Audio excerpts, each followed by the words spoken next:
They told you that you were too sensitive, too emotional, too much. You cried when others didn't. You felt things deeper than everyone around you. You noticed the smallest shift in someone's tone, a slight change in their voice, a look that lasted half a second too long, and your whole nervous system went into overdrive.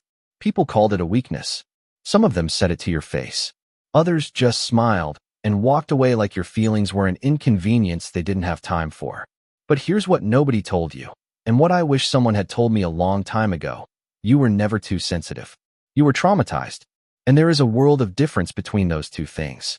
Sensitivity is a personality trait. Trauma is a wound.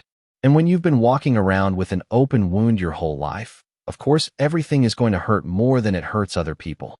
That's not weakness. That's biology.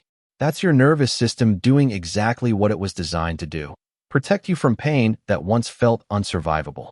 Let's talk about what actually happens inside you when you've experienced trauma, because most people have no idea. Trauma doesn't just live in your memories. It doesn't just show up when you think about the past. It lives in your body. It rewires your brain. Specifically, it changes the way your amygdala, the fear center of your brain, processes information. After trauma, your amygdala becomes hyperactive. It starts scanning every room, every conversation, every facial expression for danger. Not because you're paranoid, not because you're dramatic, but because at some point in your life, danger was real, and your brain learned to stay ready. This is called hypervigilance. And if you've ever walked into a room and immediately felt like something was wrong, even when everything looked fine, if you've ever felt a knot in your stomach the moment someone's tone changed slightly, if you've ever replayed a conversation 100 times trying to figure out what you did wrong, that's not you being too sensitive. That's your traumatized nervous system working overtime to keep you safe. And here's what makes it even harder.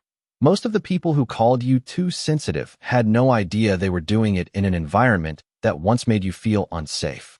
They didn't know about the parent who screamed when they were supposed to comfort. They didn't know about the teacher who humiliated instead of helped. They didn't know about the relationship that slowly made you feel like you were losing your mind. They just saw someone who cried too easily, and they labeled it. And somewhere along the way, you started to believe the label. That belief, that something is fundamentally wrong with you, is one of the cruelest things trauma does.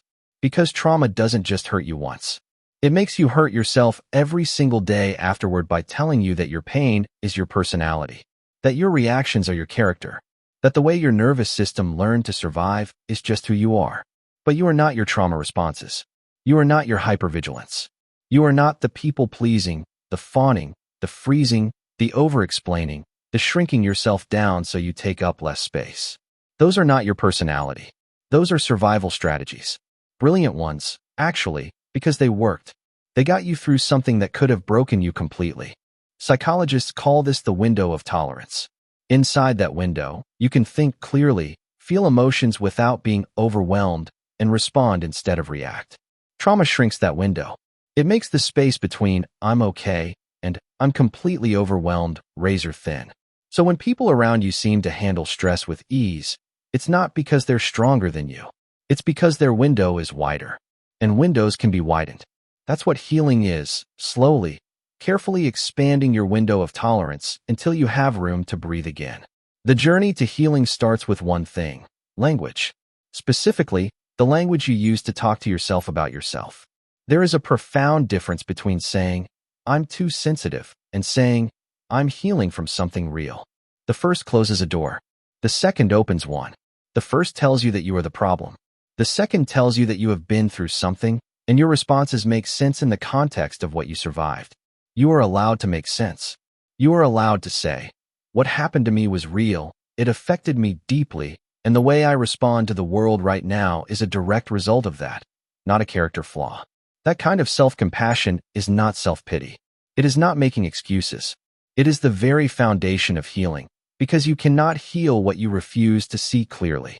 So the next time someone tells you that you're overreacting, the next time your inner voice starts whispering that you're too much, too emotional, too broken, I want you to pause. Take a breath and remind yourself of this. You are not too sensitive. You are someone who learned to feel deeply in a world that sometimes didn't feel safe. And feeling deeply, surviving deeply, and still choosing to stay open to the world, that is not a weakness. That is one of the bravest things a human being can do.